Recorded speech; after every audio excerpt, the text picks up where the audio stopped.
उनको राजा दशरथ के द्वारा बुलाया जाता है भगवान का नामकरण संस्कार करने के लिए। अभी तक भगवान का नामकरण संस्कार हुआ नहीं। भगवान शंकर ये पहले बता चुके थे कि जिस जन्म पुत्र का आपके यहाँ जन्म हुआ है उसका नाम होगा राम, क्योंकि जितना सरल स्वभाव है इस बालक का उससे ज्यादा सरल इसका नाम होगा। देखिए आज के समय में जो जनरेशन है कि हम अपने बच्चों का निक नेम कुछ भी रख देते हैं। ध्यान से सुनिए,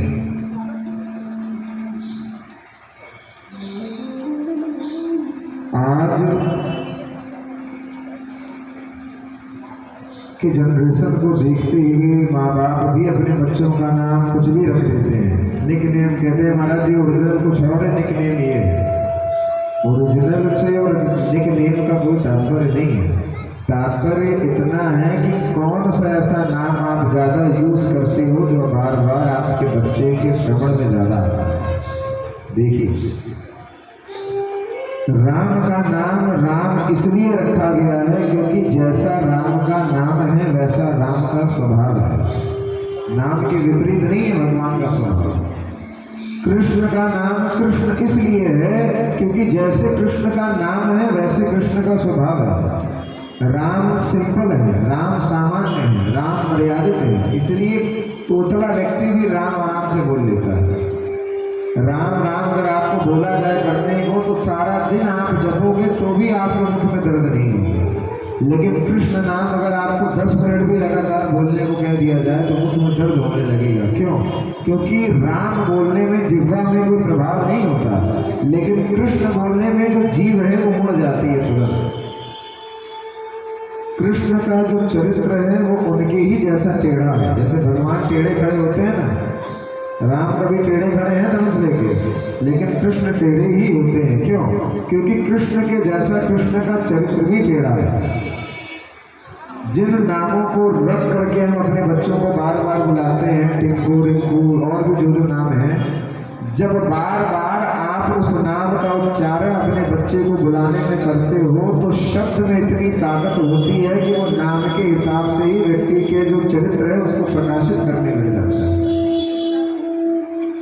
भाई शब्द में इतनी ताकत है तभी तो जप करते करते भगवान का दर्शन हो जाता है। अगर बार बार आपके शब्द में इतना सामर्थ्य ना हो तो नाम जपने से भगवान का दर्शन होता है कभी? होता है ना? क्यों?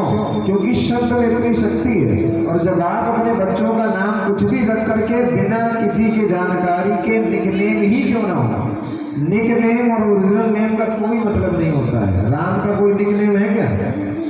कृष्ण के तो बहुत हैं, लेकिन कृष्ण के भी जितने निकनेम हैं वो कृष्ण के चरित्र को दर्शाते हैं। भगवान का नाम है गोपाल। गोपाल का क्या अर्थ है? जो गायों का पालन करे। भगवान का मतलब है वसुदेव। वसुदेव का मतलब जो स्वयं वसुदेव का पुत्र हो। भगवान का नाम है दीन दयाल, जो गरीबों पर दया करे। कृष्ण ने दया की है कि नहीं? नाम का बहुत बड़ा असर पड़ता है भैया। और अगर ये बात गलत है तो आप प्राचीन समय में जितने नाम देखो उन सब नामों का कोई न कोई कनेक्शन भगवान से होता था। राम प्रसाद, राम भोला, दीनानाथ, इस प्रकार के ही नाम होते थे ना पहले। तो वैसे व्यक्ति का चरित्र होता था। आज की जो युवा पीढ़ी है वो प्रायः गलत डायरेक्शन में इसीलिए है क्योंकि संस्कार ही गलत डाल दिए गए। भैया आप YouTube चलाते हो ना, जो नाम आप YouTube पे सर्च करते हो, जो चैनल, वही चैनल तो आपके सामने आता है ना। कि सर्च कुछ और करते हो और आता कुछ और है। वैसे ही नाम है। जिस नाम का उच्चारण बार बार आप करोगे वैसे ही गुण आपके बच्चों के अंदर आपको 100% देखने मिले। इसलिए सनातन धर्म में हर चीज की एक मर्यादा है। जैसे ही महर्षि वशिष्ठ जी आते हैं तो गोस्वामी जी ये बात लिखते हैं कि संपूर्ण अयोध्यावासी खड़े होकर के अपने गुरु के आगमन के लिए वशिष्ठ जी का स्वागत करते हैं दशरथ जी के साथ। क्यों? भगवान हमेशा प्रतीक्षा के बाद ही दर्शन देते हैं। इस एक बात को और समझ लीजिए।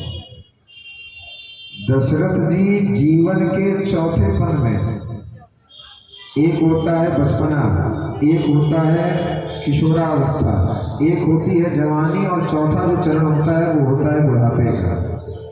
दशरथ जी को भी बुढ़ापे में ही भगवान का पिता बनने का सौभाग्य मिला है और नंद बाबा को भी चौथे चरण में ही भगवान का पिता बनने का सौभाग्य मिला है। इस बात पर भी थोड़ा ध्यान दीजिए। दशरथ जी वृद्ध हो चुके हैं तब भगवान के पिता बने हैं और नंदगांव में नंद बाबा भी 80 साल के हो चुके हैं तब जाकर के वो पिता बने। क्यों? बिना भक्त का परीक्षण लिए, बिना भक्त का धैर्य देखे भगवान कभी भक्त के सामने नहीं आते। इस बात को हमेशा ध्यान में रखना। भगवान आने में कभी देरी नहीं करते हैं। अगर आपको ऐसा लगता है कि भगवान देरी किए, भगवान कभी देरी नहीं करते हैं। पर जो भक्त मुझे बुला रहा है उसमें कितना ज्यादा सहन शक्ति है मेरे प्रति, इसका दर्शन भगवान जब तक नहीं करते तब तक भगवान नहीं आते। भागवत में कथा सुनी है ना गजेंद्र मोक्ष की, वो जो मगरमच्छ हाथी का पैर पकड़ करके घसीटने लगा था। जब वो हाथी इतने दिनों से भगवान को बुला रहा था, भगवान नहीं आए, जबकि मगरमच्छ उसको रोज खींच रहा है जल में। जब थोड़ी सी सूंड जल में डूबने से बची रह गई और भगवान ये समझ गए कि अब ये मरने वाला है, और उस समय भी जब उस गजेंद्र ने भगवान को बुलाना नहीं छोड़ा तभी भगवान दौड़ करके आए। मीरा के साथ क्या हुआ है? मीरा के साथ भी तो यही हुआ है ना। सबको छोड़ो, हनुमान जी के साथ क्या हुआ है? जब से हनुमान जी जन्म लिए हैं तब से भगवान के नाम का भजन कर रहे थे। पूरा बचपना बीत गया, किशोरा अवस्था बीत गई, लेकिन हनुमान जी को भगवान के दर्शन कब हुए? जब हनुमान जी अपने युवा अवस्था में प्रवेश किए। हम आप क्या करते हैं? 2-4-5 दिन पूजा करेंगे, उसका प्रभाव नहीं दिखेगा तो भगवान कहाँ के और पूजा कहाँ की, छोड़ो काम करो। 6-7-5 दिन में भगवान कभी दर्शन नहीं होते भैया।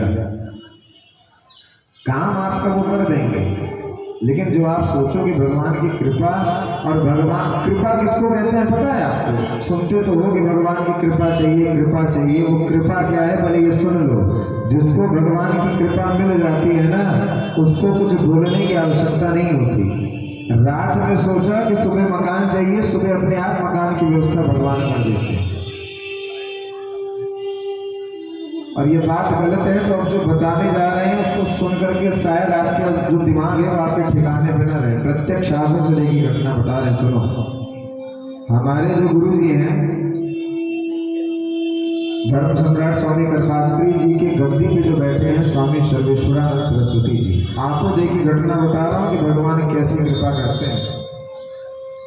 महाराज जी के साथ हम लोग द्वारिका की साइड गए थे। महाराज जी ने वहाँ पूजन किया और पूजन करने के बाद भंडारा चलाया।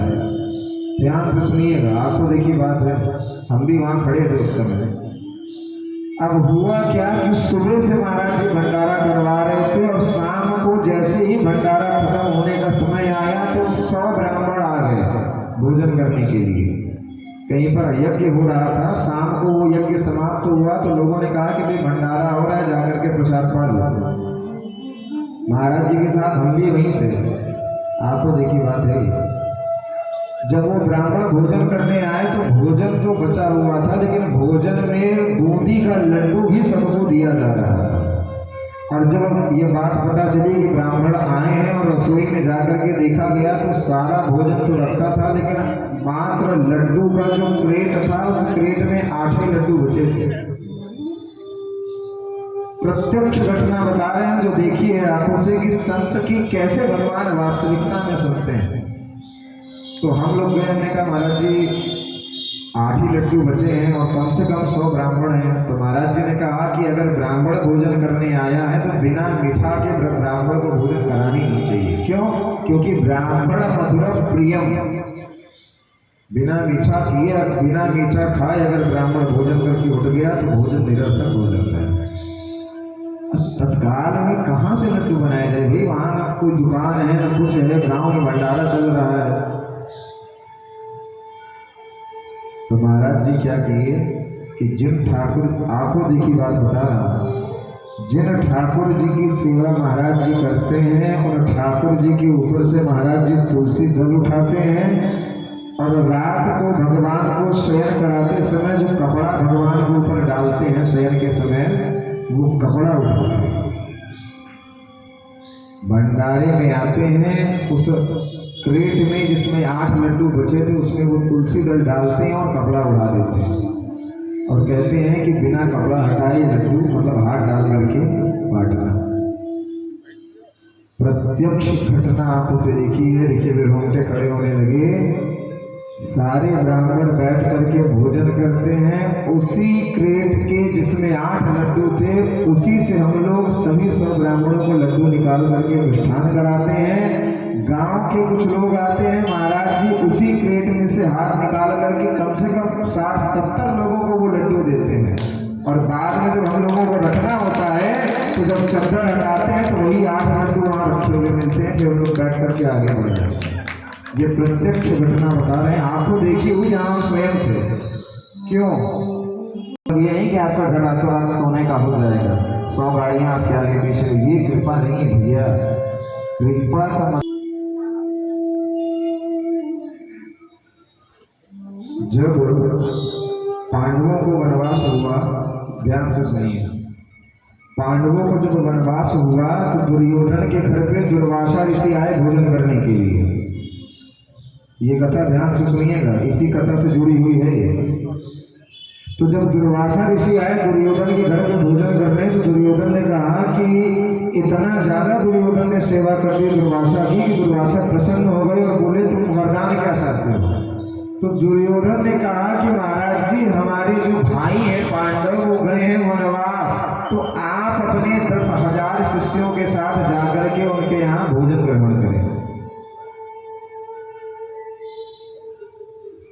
ये कथा आपने पहले भी सुनी है कि युधिष्ठिर का ये नियम था कि जब तक वो 10,000 ब्राह्मणों को भोजन नहीं करा देते थे युधिष्ठिर भोजन नहीं करते थे।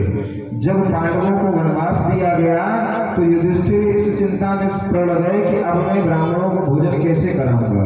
तो सूर्यदेव ने एक पात्र दिया था जिसका नाम था अक्षय पात्र, और ये बोला था कि सूर्योदय से सूर्यास्त तक जब तक द्रौपदी भोजन नहीं कर लेगी तब तक जो आप सोचोगे वो इस पात्र में से निकलता रहेगा, लेकिन अगर द्रौपदी ने भोजन कर लिया तो इस पात्र से भोजन निकलना समाप्त हो जाएगा।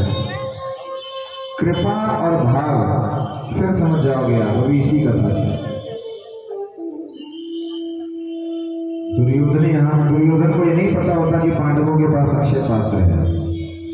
ये कथा इसलिए है कि आप कोई भी काम अपने सर पे ले लो, अगर भगवान की कृपा पा चुके हो तो आपकी लाज को रखने के लिए भगवान को स्वयं आकर के उस कार्य को पूरा करना पड़ता है। ध्यान से सुनिएगा। अब पांडव जंगल में जाते हैं, उनके पीछे पीछे दुर्वासा ऋषि पहुंचते हैं और एकादशी का अगला दिन होता है। जैसे कल एकादशी थी तो आज द्वादशी है, तो आज ये नियम होता है। एकादशी के व्रत का एक नियम है, जो लोग एकादशी का व्रत करते हैं वो ध्यान से सुन लें। एकादशी का व्रत अगर आप हो और अगले दिन द्वादशी को आपने समय से पारण नहीं किया तो एकादशी के व्रत का कोई फल नहीं होता। कई लोगों को देखा है कि एकादशी का व्रत कर लेंगे और सुबह बिना नहा धो चाय पी करके बढ़िया जोरदार 12-1 बजे तक नहा के पारण करते हैं, वो फल नहीं रह जाता। यहाँ पर द्वादशी का ये नियम था कि पांडवों को भोजन कर लेना था। उसी दिन प्रदोष काल भी था तो सूर्यास्त से पहले तो सभी पांडव भोजन कर लेते हैं। जैसे ही पांडव भोजन करते रहते हैं, दुर्वासा 10,000 शिष्यों को लेकर के चले आते हैं। युधिष्ठिर कह देते हैं कि महाराज आप अगर आए हैं तो भोजन लेकर के ही जाएं। और यहाँ पर द्रौपदी अंदर बैठ करके एक रसोई में भोजन कर चुके थे। युधिष्ठिर को लगा कि द्रौपदी ने अभी भोजन नहीं किया है। दुर्वासा ने कहा कि हम गंगा में स्नान करके आते हैं। जब वो स्नान करने जाते हैं और युधिष्ठिर दौड़ करके आते हैं तो देखते क्या है कि द्रौपदी भोजन करके हाथ धो रही है। अरे राम, ये क्या हो गया? दुर्वासा अत्यंत क्रोधी हैं। अगर समय से भोजन नहीं मिला तो ब्राह्मण श्राप दे देंगे, जिससे हम जल करके भस्म हो जाएंगे। और ब्राह्मण के श्राप से मरने से अच्छा है कि हम पांचों भाई स्वयं जल करके मर जाएं। अब यहाँ पर जब द्रौपदी ये दृश्य देखती है कि मेरे पांचों पति मरने के लिए तैयार हैं, तो किसका स्मरण करती है? किसका? कृष्ण भगवान का करती है ना। भगवान ने बोला था क्या पांडवों को कि तुम भोजन का निमंत्रण दे दो? बोला था? भगवान ने बोला था कि बिना जाने समझे आप भोजन कर लो द्रौपदी? नहीं बोला था। जब पांडव ये संकल्प लेते हैं कि सबसे बाद में हम भोजन करेंगे और द्रौपदी ये संकल्प लेती है कि पांडवों के खाने के बाद मैं खाऊंगी, तो द्वारका में बैठे हुए कृष्ण भी ये संकल्प ले लेते हैं कि जब द्रौपदी भोजन कर लेगी तब मैं भोजन करूंगा। और जैसे ही भगवान अपने भोजन का एक कौर मुंह में डालते हैं, द्रौपदी चिल्लाती हैं, भगवान अंतर्ध्यान होते हैं, वो कौर छूटता है और द्रौपदी के सामने जाकर के भगवान खड़े हो जाते हैं और कहते हैं कृष्णा बड़ी जोर की भूख लगी है, कुछ खाने को दो। जैसे ही ये द्रौपदी सुनती हैं तो रोने लगती हैं कि प्रभु खाने को ही होता तो आपको क्यों बुलाते? आपके भक्त हमेशा आपको दुख में ही याद करते हैं, सुख में आपकी याद कहाँ आती है? हमारा आपका भी तो यही नियम है। जब घर में ज्यादा शांति हो जाएगी तो भगवान में बड़ा मन लगेगा। तन मन धन सब है तेरा, गाते हैं ना ओम जय जगदीश हरे में, तेरा तुझको अर्पण क्या लागे मेरा। और यहाँ एक केला भी चढ़ा के तो सोचे कि कथा समाप्त होने के बाद प्रसाद हमको कब मिलेगा। जब तेरा है तो फिर उसमें से देने के बाद मेरे वाला भाव क्यों होना है? भगवान कहते हैं कि हमें उससे मतलब नहीं है, तुम पात्र लेकर के आओ। जब वो पात्र द्रौपदी ला करके भगवान को देती हैं, भगवान उंगली डालते हैं तो उसमें एक साग का पत्ता लगा होता है। उस पत्ते को भगवान उंगली पर रख करके ये संकल्प लेते हैं कि सर्वलोकस्य तृप्यन्ताम, इस साग के पत्ते को जैसे ही मैं खाऊं, मनुष्य ही नहीं तीनों लोक में रहने वाले सारे जीवों का जो पेट है वो भर जाए। और जैसे ही भगवान खाते हैं तो जो दुर्वासा नदी में स्नान कर रहे होते हैं उनका जो पेट है वो कंठ तक भर आता है। ये है भगवान की कृपा।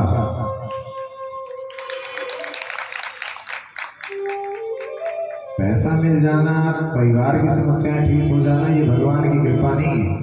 रामकृष्ण परमहंस जी कलकत्ता में जो काली जी हैं उनको अपने हाथ से भोजन कराते थे। तो किसी ने कहा कि रामकृष्ण एक बात बताओ, तुम माँ को रोज अपने हाथ से भोजन कराते हो और तुमको खुद इतना कैंसर है, इतने दर्द में रहते हो, क्या माँ को बोल करके अपना कैंसर नहीं ठीक करा सकते?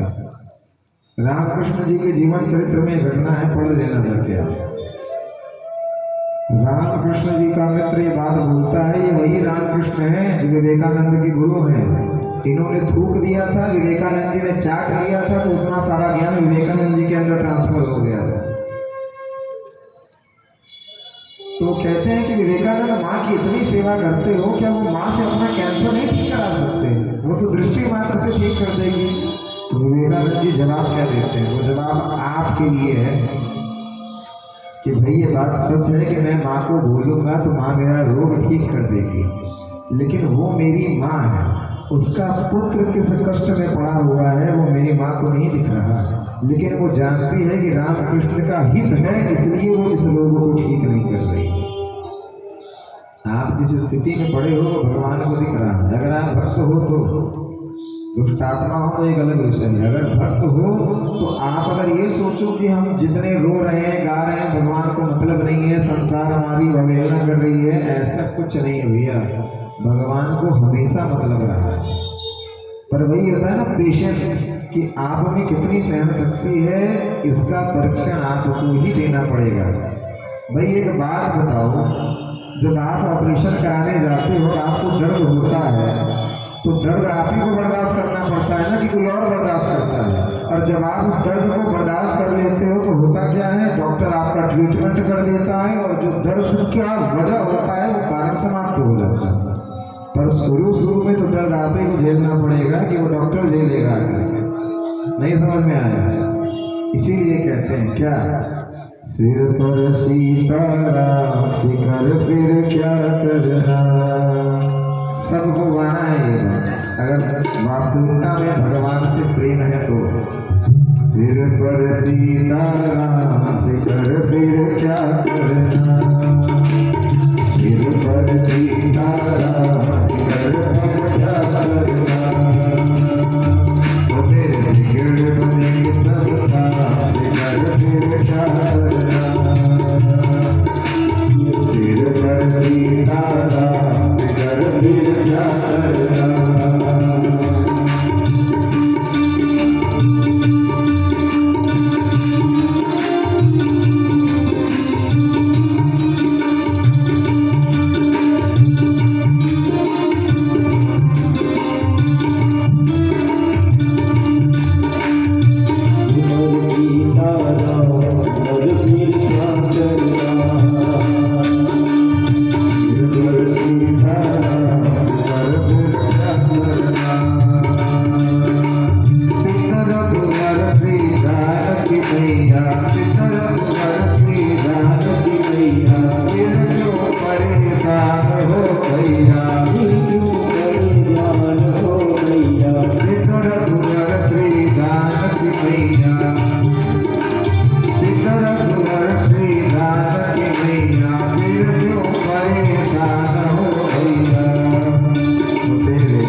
Yeah.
इस नाम से भगवान को विभूषित करते हैं। उसके बाद भगवान जाते हैं अपने,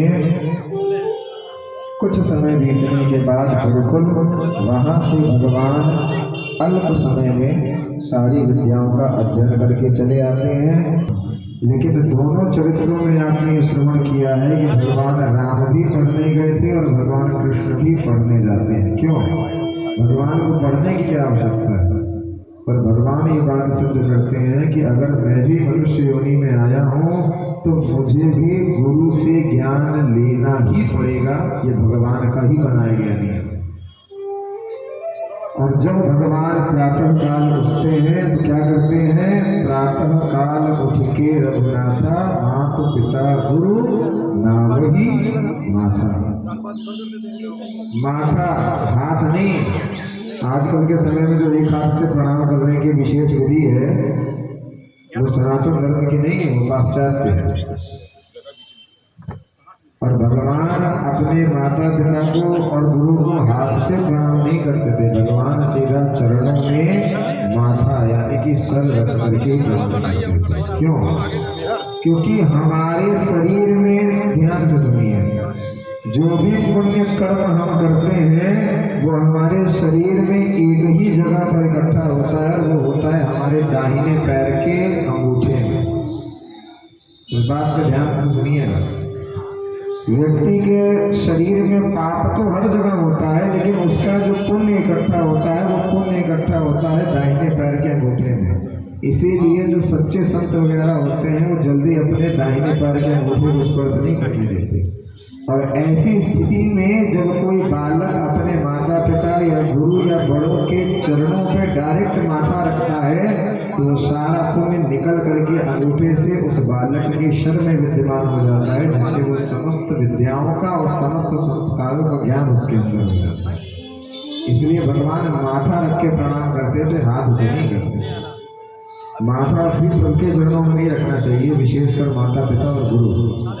संतों की बात अलग है अगर वो सच्चे हैं तो। कुछ समय बाद जब विश्वामित्र जी को ये पता चलता है कि भगवान का प्राकट्य अयोध्या में हो चुका है तो भगवान श्री रामचंद्र जी को लेने के लिए, क्यों? विश्वामित्र जी के साथ एक घटना होती है कि जब जब विश्वामित्र जी यज्ञ करना प्रारंभ करते हैं तो राक्षस आदि आकर के उनके यज्ञ में मांस की, हड्डी की और खून की वर्षा करने लगते हैं, जिसके कारण वो यज्ञ विध्वंस हो जाता है। तो आज वही विश्वामित्र जी भगवान राम का दर्शन करने के लिए और भगवान राम को अपनी सहायता प्रस्तुत करने के लिए अयोध्या जाते हैं। जैसे ही वशिष्ठ जी अयोध्या में प्रवेश करते हैं तो गोस्वामी जी लिखते हैं कि मुनि आगमन सुना जब राजा मिलन गयो लय विप्र समाजा करी दंडवत मुनि सन्मानी निज आसन बैठे सन मानी। ब्राह्मणों को लेकर के परिवार के साथ विश्वामित्र जी का स्वागत करते हैं दशरथ जी। और जैसे ही विश्वामित्र जी सभा में आते हैं तो विश्वामित्र जी ये बोल देते हैं कि राजन मुझे आपसे कुछ वस्तु चाहिए।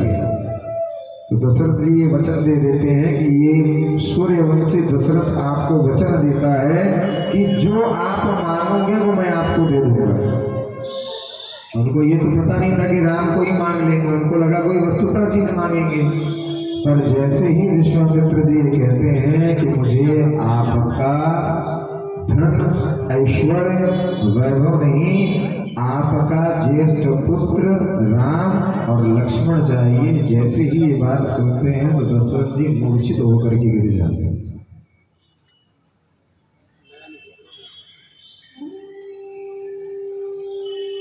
कुछ समय बाद जब उनको होश आता है तो वो कहते हैं कि आप मेरे तीनों पुत्रों को ले जाइए, पर राम को आप उससे दूर मत करिए। ये कथा ये बताती है कि भले भगवान के पिता हैं दशरथ जी, लेकिन भगवान से दशरथ जी का प्रेम कितना है। कोई माँ बाप कितने भी बड़े भक्त होंगे, लेकिन एक बच्चे के लिए वो दूसरे बच्चे का बलिदान नहीं करेंगे। लेकिन दशरथ जी ये कहते हैं कि महाराज राम को छोड़ करके आपको, जिसको वैसे तो सभी प्रिय हैं, लेकिन वचन दे चुका हूँ और हमारे यहाँ ये नियम है कि रघुकुल रीत सदा चली आई, प्राण जाई पर वचन न जाई। वचन दे दिया है, इसलिए बाकी 3 पुत्रों को तो आप ले जा सकते हैं, लेकिन राम को नहीं। विश्वामित्र जी इस चतुराई में आते हैं कि भगवान का जन्म तो हो गया है और दशरथ जी के साथ तो भगवान कुछ समय रहेंगे ही, कुछ देर मेरे साथ भी भगवान रहेंगे। भगवान के दर्शन का, भगवान के स्पर्श का सौभाग्य मुझे भी प्राप्त हो, इसलिए विश्वामित्र जी भगवान को मांगने जाते हैं। अब जब विश्वामित्र जी ये समझ जाते हैं कि दशरथ जी नहीं देंगे, तो दशरथ जी के ऊपर विश्वामित्र जी को क्रोध नहीं आता है, प्रेम आता है कि जिस राम को देख करके मैं स्वयं ब्रह्म ऋषि होने के बावजूद भी मोहित हो गया हूँ एक बार दर्शन से, तो जिस राम का दर्शन दशरथ रोज कर रहे हैं तो सामान्य है इनमें ऐसा प्रेम होगा। विश्वामित्र जी के कहने पर वशिष्ठ जी आकर के भगवान के पिता दशरथ जी को समझाते हैं और कहते हैं कि ये मैं वचन देता हूं कि जैसे विश्वामित्र जी आपके पुत्र को लेके जा रहे हैं, उससे ज्यादा योग्य बना करके लौटा जाएंगे। गुरु की आज्ञा न काटते हुए दशरथ जी आज्ञा दे देते हैं। भगवान विश्वामित्र जी के साथ राम लक्ष्मण जी जाते हैं। अच्छा, एक बात और, आपने ये देखा है कि भगवान जब जब अयोध्या से दूर गए हैं तो उनके साथ लक्ष्मण जी ही गए हैं, कोई और नहीं गया। शत्रुघ्न और भरत भी तो जा सकते थे भाई, यहाँ पर भी लक्ष्मण जी ही गए हैं, और जब वनवास जाना हुआ तो वहां पर भी लक्ष्मण जी ही गए हैं। ऐसा क्यों? अच्छा, एक बात और ध्यान से सुनिए, नई नई बातें ढूंढ के लानी पड़ती है आपके लिए। राजा दशरथ को 4 ही पुत्र क्यों हुए? 5 या 3 क्यों नहीं हुए? 5 भी हो सकते थे, 3 भी हो सकते थे, 4 ही क्यों हुए? राम, लक्ष्मण, भरत, शत्रुघ्न। क्यों? क्योंकि मनुष्य को जिंदा रहने के लिए 4 पुरुषार्थ चाहिए होते हैं, धर्म, अर्थ, काम और मोक्ष। और ये चारों पुत्र धर्म, अर्थ, काम और मोक्ष के हैं। जब जब राम जी गए हैं अयोध्या से बाहर, तो राम जी हैं धर्म, और धर्म के साथ हमेशा लक्ष्मण जी गए हैं, क्योंकि लक्ष्मण जी हैं काम। जब तक व्यक्ति में कामना नहीं होगी वो कभी धर्म का पालन नहीं करेगा। कामना मतलब आपको भगवान से कोई चीज चाहिए, आपके मन में कामना आई, तभी तो जाकर के भगवान की पूजा करते हो, तो धर्म का पालन हुआ कि नहीं हुआ? राम जी है धर्म और लक्ष्मण जी है काम, और भरत जी है अर्थ, और शत्रुघ्न जी है पुरुषार्थ। धर्म, अर्थ, काम और मोक्ष, ये चारों के प्रतीक हैं भगवान के 4 स्वरूप। और लक्ष्मण जी हमेशा भगवान के साथ रहे हैं। फिर भी हनुमान चालीसा में जब हनुमान जी की बारी आती है तो भगवान क्या कहते हैं? तुम मम प्रिय भरत सम भाई। क्यों?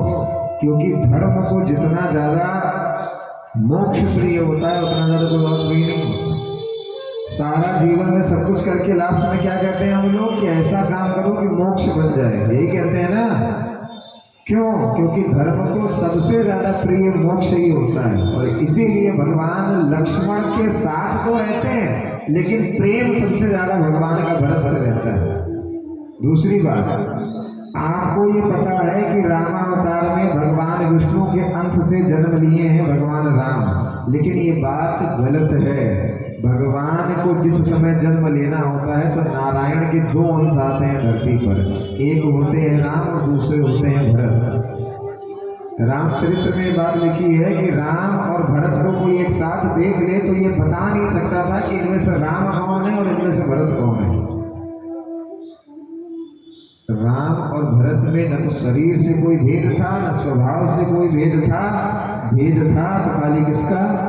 बड़े और छोटे होने का। अब यहाँ पर लक्ष्मण जी को लेकर के विश्वामित्र जी चलते हैं, राक्षसों का संहार करते हैं, और जनकपुर से भगवान की ही प्रेरणा से विश्वामित्र जी के पास संदेश आता है। तो विश्वामित्र जी को ये लगता है कि भाई वो तो ब्रह्म ऋषि है, उनको सब पता है क्या होना है। तो भगवान को दशरथ जी नहीं, विश्वामित्र जी भगवान राम और लक्ष्मण को लेकर के जनकपुर की ओर जाते हैं। और एक बात आपने और देखी होगी कि जनक जी ने जब सीता जी का स्वयंवर रखा था तो उन्होंने सबको न्योता दिया है, लेकिन दशरथ जी को न्योता नहीं दिया है। भाई भगवान के जो पिता थे वो चक्र, अभी आगे की कथा में आप श्रवण करेंगे, परंतु दशरथ जी को जनक जी इनविटेशन नहीं भेजते हैं कि मेरी पुत्री का स्वयंवर है, आप अपने पुत्रों को लेकर के आइए। क्यों?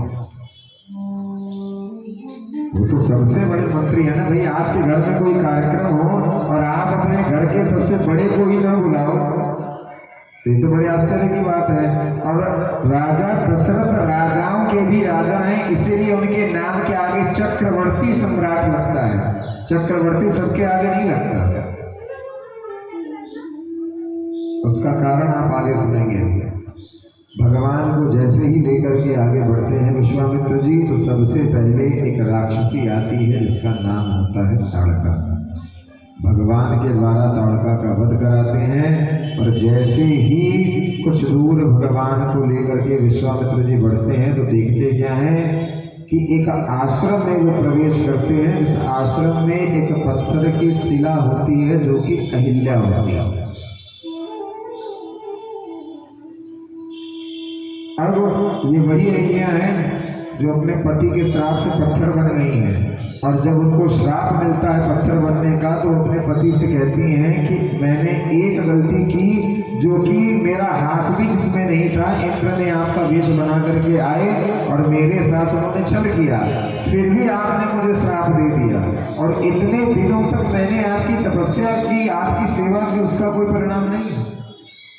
देखो आप अपने घर के लोगों की सेवा करोगे तो आज नहीं तो कल एक गलती के कारण बुरे बन ही जाओगे, आप कितनी भी सेवा कर लो। लेकिन संत और भगवान की सेवा अगर आपने की है तो वो सेवा कभी भी निरर्थक नहीं जाती है। वो अहिल्या चरित्र से आप समझ जाओ। तो जब अहिल्या ये प्रार्थना करती है कि मेरी एक गलती हुई जिसमें मेरा कोई दोष नहीं था, तो आपने पत्थर बनने का श्राप दे दिया, तो इतने दिनों तक जो मैंने आपकी सेवा की है, क्योंकि आप संत भी हो और मेरे पति भी हो, तो उसका कोई ना कोई तो परिणाम मिलना चाहिए। तब ये कहते हैं, आशीर्वाद देते हैं कि जब भगवान विष्णु अपने अंशा अवतार से प्रकट होंगे तो उनके चरणों से तुम्हारा उद्धार हो जाएगा। और आज उन्हीं अहिल्या के आश्रम में भगवान आते हैं, विश्वामित्र जी इशारा करते हैं तो भगवान अपने चरणों का स्पर्श को कराते नहीं, भगवान स्पर्श नहीं कराते हैं। सीरियल वगैरह में दिखा दिया, स्पर्श नहीं है। भगवान अपने चरणों की हल्की सी धूल जैसे ही उस पत्थर पर छोड़ते हैं तो वो पत्थर हट करके अहिल्या स्त्री के रूप में प्रकट हो जाती है, और वो खड़े होकर के प्रणाम करती हैं कि प्रभु आज आपके चरणों के स्पर्श से मैं पत्थर नारी बन गई। अब फिर यहाँ रामचरित्र देखिए, भगवान कहते हैं कि माँ मेरे चरणों के स्पर्श से आप पत्थर से नारी बन गई, इसमें मेरी कोई प्रभुता नहीं है, इसमें मेरे गुरु की प्रभुता है। अगर मेरे स्पर्श से पत्थर नारी बन जाए तो मैं जहां से चल करके आया हूं, कितने पत्थर मेरे पैरों के नीचे से आए हैं, तो सब नारी बन जाने चाहिए थे ना। भगवान कभी भी अपने कर्म का श्रेय स्वयं नहीं लेते। हम आप क्या करते हैं, थोड़ा सा कोई काम कर देंगे, मैंने किया, मेरे वजह से ये काम हुआ। रामचरित्र यही तो सिखाती है भैया, सब करके भी, सब सामर्थ्यवान हो करके भी अपने से छोटों और अपने से बड़ों पर उसका श्रेय डाल देना चाहिए, स्वयं नहीं लेना चाहिए। सचिन तेंदुलकर को क्रिकेट का भगवान कहते हैं ना। सचिन का नाम सुना है कि नहीं? उसकी क्या विशेषता थी पता है आपको? उसके जीवन चरित्र में पढ़ना जाकर सचिन जितना मैच हारा है अपने जीवन में, उन सब का श्रेय वो अपने सर पे लिया है, मीडिया के सामने भी और अपने जीवन चरित्र में भी, कि मेरी गलती से मैच हारे हैं। और जब जब सचिन मैच जीता है, भले सचिन ने जितवाया हो, लेकिन कभी उसने ये नहीं कहा कि मैंने जितवाया, उसने सारा श्रेय अपनी टीम को दिया है कि मेरी टीम ने जितवाया। जब तक ये बात मनुष्य में नहीं आएगी, व्यक्ति देखिए पैसा कमाना और पैसे वाले बने रहना, इन दोनों में बहुत अंतर है। पैसा कभी एक जगह टिकता नहीं है। आपसे पहले भी आज जो अरबपति बने घूम रहे हैं, उनसे पहले भी ऐसे ऐसे अरबपति आए हैं जिन्होंने सोने के ईंटों से अपने मकान को बनवाया है, लेकिन आज उनको कोई जानता है? 100 साल बाद, 150 साल बाद उनके नाम को कोई जानता है? आप जो कहते हो मेरे पास बहुत पैसा है, मेरा परिवार बहुत बड़ा है, मेरे सोने की बहुत बड़ी दुकान है, आपसे पहले कितने आए? सिकंदर का नाम सुना है? सिकंदर का, सिकंदर के पास इतना सोना था कि 40 ऊंटों के ऊपर सिकंदर के तिजोरियों की चाबियां चलती थी। 40 ऊंट के ऊपर इतना खजाना था सिकंदर के पास। आज कौन जान रहा है सिकंदर को? कहाँ गया वो साम्राज्य और कहाँ गया वो इतिहास? आज किसकी कथा आपको सुनाई जा रही है? तुलसीदास की, मीरा की, गुरु नानक देव जी की। इनके पास 1 रुपया नहीं था, लेकिन इनके पास एक ही धन था, जो धन इनके अलावा इनसे कोई और नहीं ले सकता था, वो था भगवान के नाम का धन। इस चीज को समझिए। कल भी हमने आपको बताया था ना, जब मुर्दा मर के जाने लगता है तो लोग उसके ऊपर क्या फेंकते हैं? सिक्का और मखाना। क्यों फेंकते हैं? कल बताया था ना कि जीवन भर व्यक्ति खाने और कमाने के पीछे ही मर जाता है। ये खा लूं, वो खा लूं, वो खा लूं, यहाँ से पैसा बचा लूं, वहां से पैसा बचा लूं, भगवान को न चढ़ाऊं, पूजा में न लगाऊं, और अंत में जब वो मर जाता है तो वही संसार वाले पैसा फेंकते हैं कि अब तुझमें हिम्मत है तो ये खाने की चीज है और ये पैसा है, इसको उठा करके दिखा दे, जिसके पीछे जीवन भर तो लगा है। सच है कि झूठ है भाई? मनमानी तो नहीं बोल रहे ना? अब अहिल्या का उद्धार करके भगवान प्रवेश करते हैं जनकपुरी में। भगवान के जीवन में मर्यादा इतनी ज्यादा है कि भगवान जब जनकपुर में प्रवेश करते हैं तो वहां पर किसी भी स्त्री या पुरुष को भगवान नजर उठा करके देखते नहीं।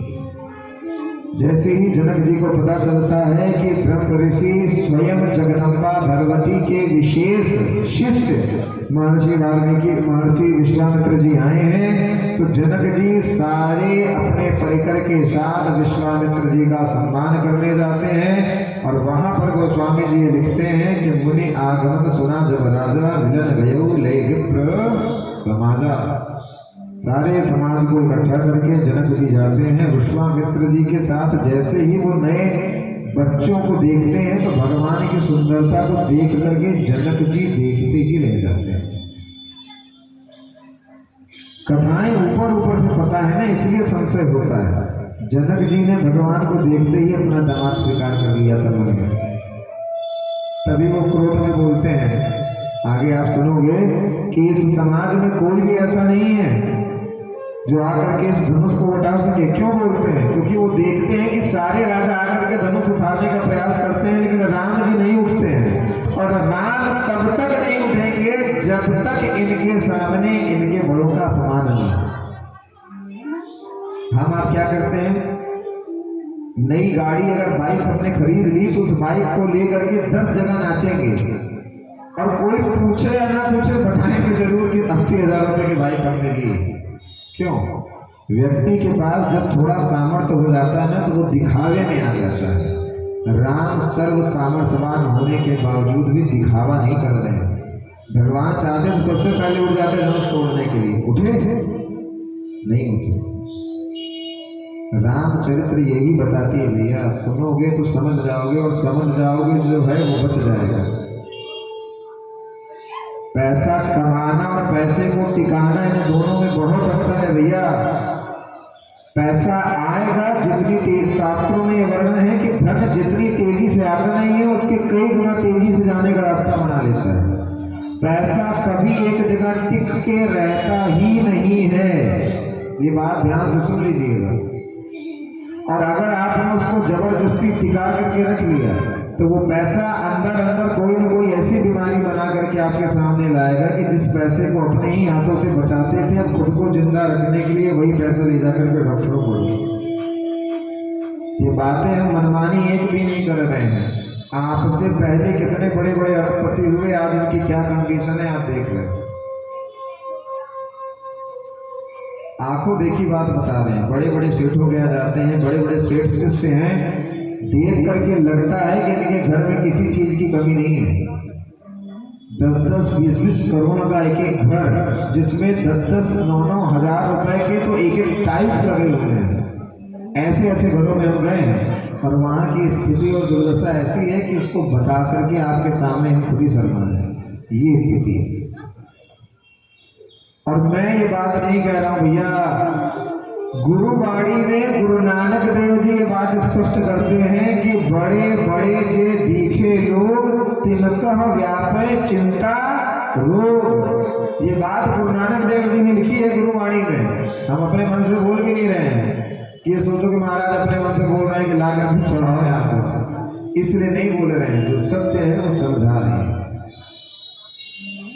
अब विश्वामित्र जी से आज्ञा पा करके भगवान जनकपुर में निवास करते हैं। प्रातः काल भगवान उठ करके फूल तोड़ने के लिए और जनकपुर भ्रमण करने के लिए लक्ष्मण जी के साथ निकलते हैं। उसी वाटिका में पहली बार सीता और राम को एक दूसरे का दर्शन प्राप्त होता है। सीता जी राम जी को दर्शन देखते ही अपने पति के रूप में वर्णित कर लेती हैं। अब समय आता है जब सीता स्वयंवर का समय निकट आता है। यहाँ पर ये शर्त इसलिए रखी जाती, लग रहा है आप लोग का मन नहीं लग रहा कथा में, नहीं कोई बात नहीं, थोड़ी देर और फिर भगवान का विवाह, उसके बाद आरती फिर प्रसाद। ठंडी ज्यादा लग रही है ना आप लोगों को, कल नाच लिए ज्यादा आप लोग, नहीं।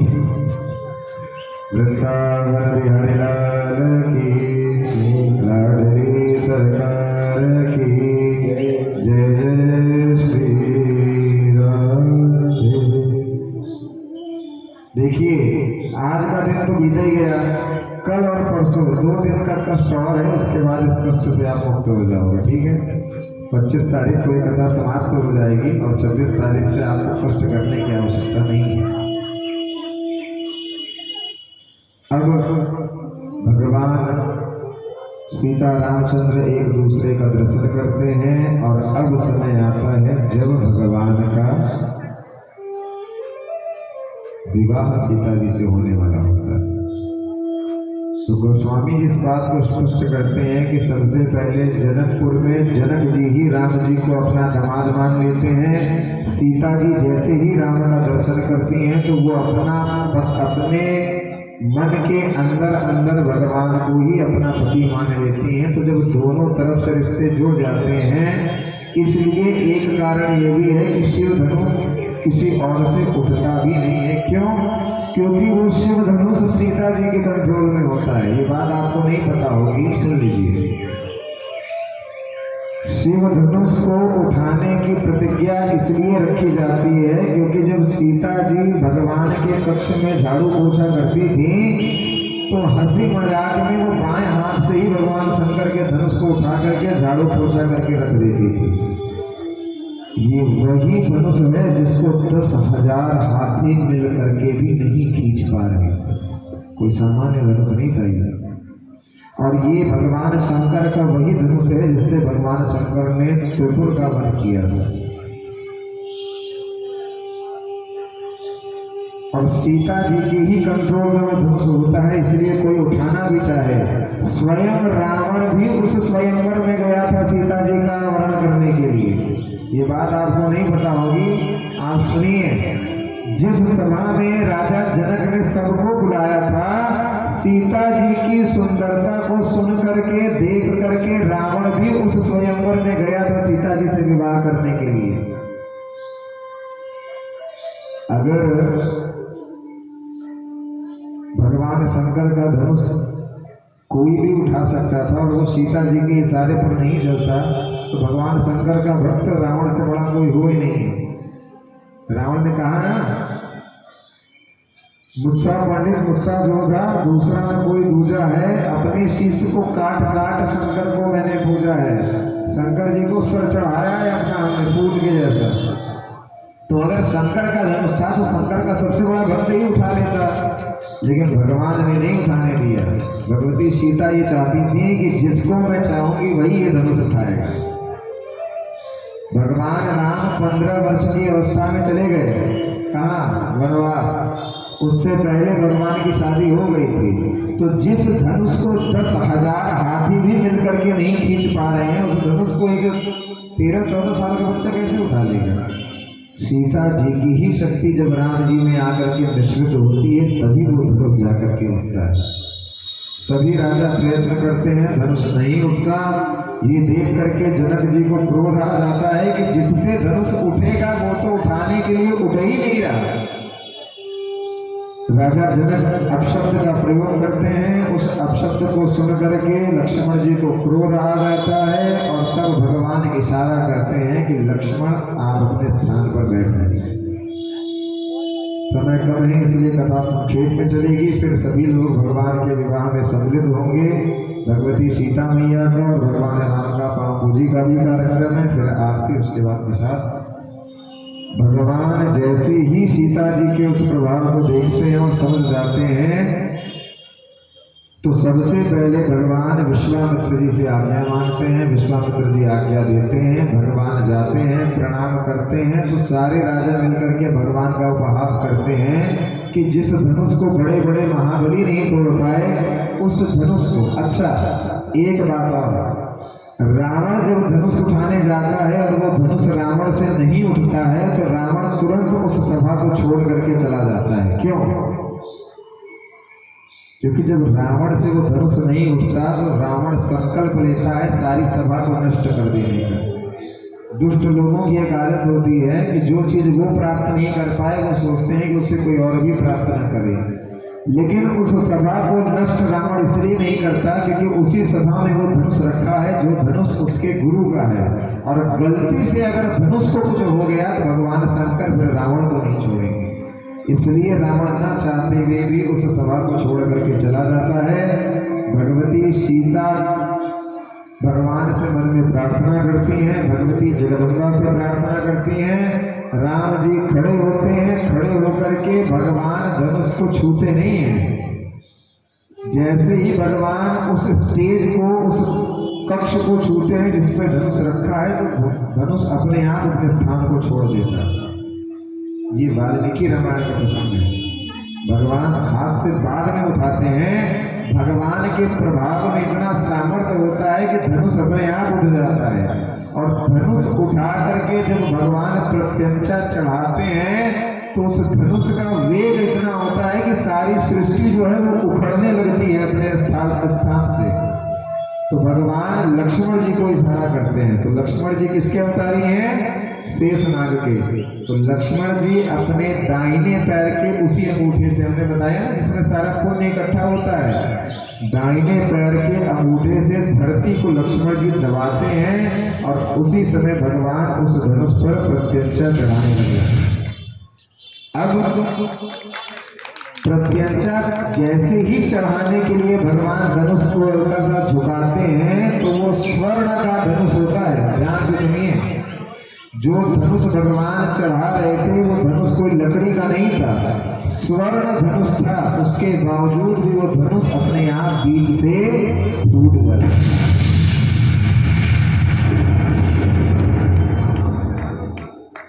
जैसे ही वो धनुष टूटता है तो भगवान शंकर खड़े होकर के प्रणाम करते हैं। उल्टा सिस्टम है। भगवान इसलिए प्रणाम करते हैं कि जिस धनुष का आविष्कार मैंने त्रिपुर को मारने के लिए किया था, आज उस धनुष का बनना और उस धनुष का मेरे पास आना सार्थक हो गया, क्योंकि वो धनुष मेरे प्रभु के हाथों में आ गया। और वहीं से भगवान राम भगवान शंकर के अति प्रिय हो जाते हैं। भाई जिसकी चीज है टूटे तो उसको गुस्सा आना चाहिए ना, पर वहां भगवान शंकर को गुस्सा नहीं आया है। वहां किसको गुस्सा आया है? जिसने उस धनुष को रखने के लिए दिया था परशुराम जी के ऊपर। यहां समझने वाली ये बात है, आप पैसे वाले हो वो आप नहीं। भगवान ने अपना पैसा आपके पास रखा है कि भाई इसको रखा रहने दो, पर व्यक्ति क्या करता है कि जिसकी अमानत है उसको कोई समस्या नहीं है, लेकिन जिसकी नहीं है, जिसके पास धरोहर के रूप में रखी है, उस धन को देख करके व्यक्ति अपने में अहंकारी हो जाता है कि ये मेरा कमाया हुआ धन है, ये मेरा बनाया हुआ साम्राज्य है। यही स्थिति यहाँ पर भगवान बता रहे हैं। जिसका धनुष है उसको कोई समस्या नहीं है, लेकिन जिसने रखा है उन परशुराम जी को इतना ज्यादा क्रोध आया कि द्रोण महेंद्र पर्वत को छोड़ करके क्रोध में वो भगवान के सामने आकर के उपस्थित हो जाते हैं। फिर वहां पर परशुराम संवाद चलता है तो भगवान के जो छोटे भाई हैं लक्ष्मण जी, उनको अत्यंत क्रोध आ जाता है कि ये दाढ़ी वाले बाबा आकर के हमारे भैया का इतना अपमान कर रहे हैं। और बात बात में वो कह देते हैं कि आप जिस छोटे से धनुष के टूटने पर इतना संकोच कर रहे हो, बचपन में हमने इतनी धनुइयां तोड़ डाली, हमारे पिताजी ने कभी हमसे पूछा तक नहीं। अब और क्रोध आ गया परशुराम जी को कि मामूली धनुष को शिव धनुष से तुलना कर रहा है। अब यहाँ पर भगवान देख रहे हैं कि जो स्वयं नारायण के अवतारी हैं वो परशुराम, और जो स्वयं शेषा अवतारी हैं वो लक्ष्मण जी आपस में टकराने जा रहे हैं। लक्ष्मण जी को राम जी इसीलिए रोकते हैं क्योंकि परशुराम जी का क्रोध तो नहीं पता, लेकिन लक्ष्मण जी जैसे जैसे अपने क्रोध को बढ़ा रहे थे वैसे वैसे सृष्टि में प्रलय होना प्रारंभ हो गया था। वाल्मीकि रामायण में लिखा है। क्यों? क्योंकि जो धरती टिकी है वो शेषनाग के सर पे टिकी है और लक्ष्मण जी हैं शेषनाग। तो जब लक्ष्मण जी को क्रोध आ रहा था तो लक्ष्मण जी का जो शरीर है वो कांप रहा था। तो लक्ष्मण जी के कांपने से लक्ष्मण जी के ऊपर जो धरती रखी है वो धरती भी कांप रही थी और कंपन से सृष्टि में चारों तरफ प्रलय होने लगा था। तो भगवान ने सोचा कि राम, मैं आया हूँ भक्तों की पीड़ा को नष्ट करने, और मेरे द्वारा अगर मेरे भक्त पीड़ा में पड़ गए तो राम कभी अपने आप को क्षमा नहीं कर पाएंगे। देखिए, जब राम का जन्म हुआ है तो राम रो रहे हैं, लेकिन बाहर सारे लोग खुशियां मना रहे हैं, जैसे हम कल मना रहे थे। मनाई ना? क्यों?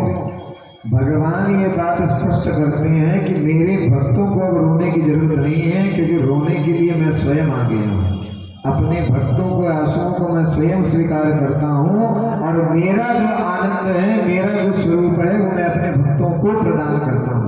इसलिए भगवान रोते हैं और बाहर सारे अयोध्यावासी मिलकर के खुशियां मना रहे होते हैं।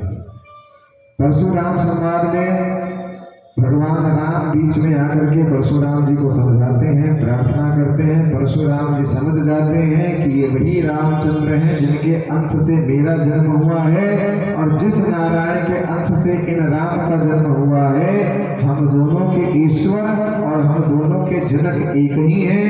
ये सुन करके तत्काल परशुराम जी अपने लोक को चले जाते हैं, और जनकपुर में चारों तरफ भगवान के विवाह का अद्भुत महोत्सव मनाना प्रारंभ कर दिया जाता है। जनकपुर से अयोध्या भगवान के पिता राजा दशरथ के पास विवाह का पर्चा भेजा जाता है। जैसे ही दशरथ जी को यह पता चलता है तो जितना शोक उनको राम के जाने से नहीं हुआ था, उससे ज्यादा प्रसन्नता इस बात से हो रही है कि राम गया तो एक था, लेकिन अब लौट करके जब आएगा तो एक से दो हो जाएगा। और यहाँ अयोध्या में चारों तरफ भगवान के विवाह के लिए तैयारियां प्रारंभ हो गई हैं। कल राम मंदिर में भी सीता जी के घर से आया है ना सामान नेपाल से। अब भगवान के पिता भगवान की बारात को लेकर के जनकपुर पहुंचते हैं। वहां पर भगवान अपने पिताजी को प्रणाम करते हैं और संपूर्ण जनकपुर में भगवान के विवाह का अद्भुत महोत्सव मनाना प्रारंभ कर दिया गया है। तो आइए हम भी भगवान के उस अद्भुत महोत्सव में शामिल हों, भगवान का पूजन करें और फिर महोत्सव में सम्मिलित होकर के अपने जीवन को कृतार्थ करें। वृंदावन बिहारी लाल की, लाडली सरकार की, सियावर रामचंद्र सीताराम।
जहान है, सावर सावर गोरी गोरी गोरिया जहान है। अच्छा है, और जो होगा वो भी अच्छा ही होगा। ओ सावर सावर गोरी गोरी गोरिया जहान है।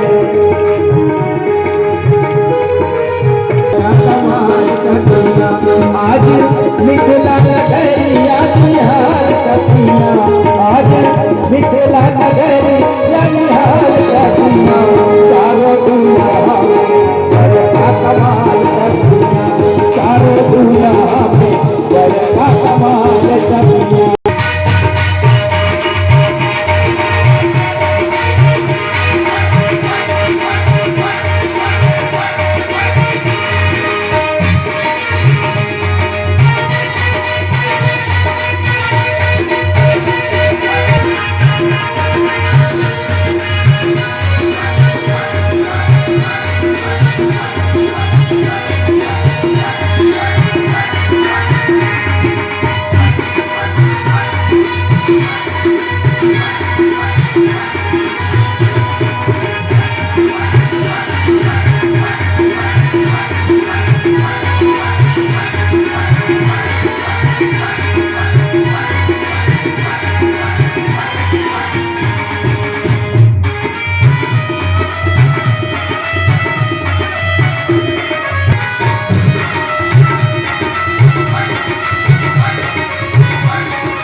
सिया भगवान की, हनुमान जी महाराज की जय जय सीताराम।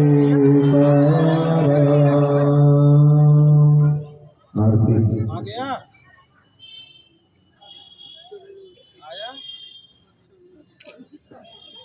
अपने अपने स्थान पर खड़े हो जाएं।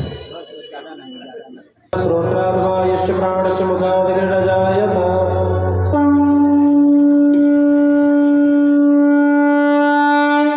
आरति श्री रामायण की कीरति करित आरति श्री रामायण की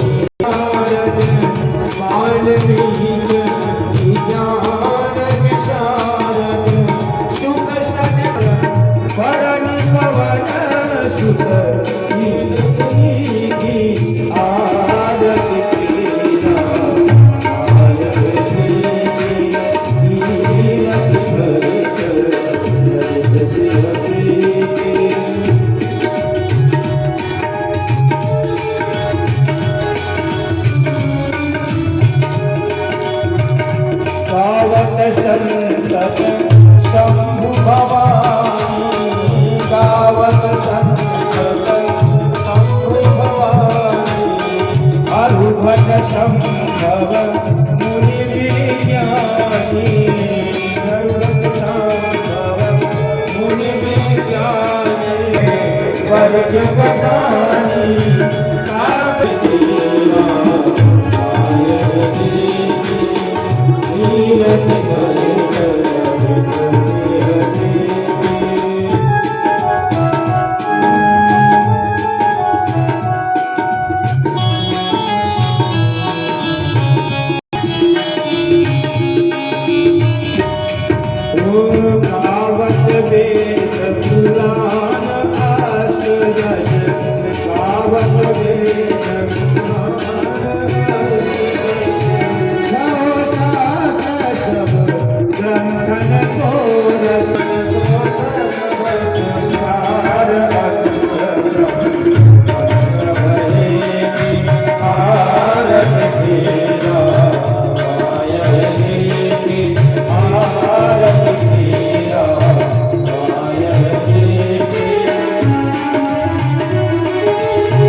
Thank you.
यजन्तदेवास्तानि धर्माणि प्रथमान्यासन्न ते हनाकं महिमानः सचन्त जत्र पूर्वे साध्याः सन्ति देवाः ॐ एकदन्ताय विद्महे वक्रतुण्डाय धीमहि तन्नो दन्तिः प्रचोदयात् ॐ नन्दनन्दनाय विद्महे यशोदानन्दनाय धीमहि तन्नो श्रीकृष्णः प्रचोदयात् नानासुगन्धिपुष्पाणि यथा कालोद्भवानि च पुष्पाञ्जलिर्मया दत्तगृहाण परमेश्वर मन्त्रपुष्पाञ्जलिं समर्पयामि पुराणपुरुषोत्तमाय नमः। बोलिए अयोध्यापति श्री रामचंद्र भगवान की जय। आज की जय। परम पूज्य सद्गुरुदेव भगवान की धर्म की जय हो। अधर्म का नाश हो। प्राणियों में सद्भावना और विश्व का कल्याण हो। गौ माता की जय हो। गौ हत्या बंद हो। सत्य सनातन धर्म की जय हो। जगत जननी राजराजेश्वरी त्रिपुर सुंदरी विंध्यवासिनी माता की जय। नमः पार्वती पतये हर हर हर महादेव।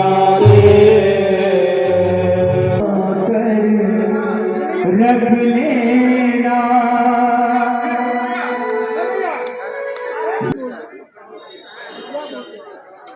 नहीं ना रहे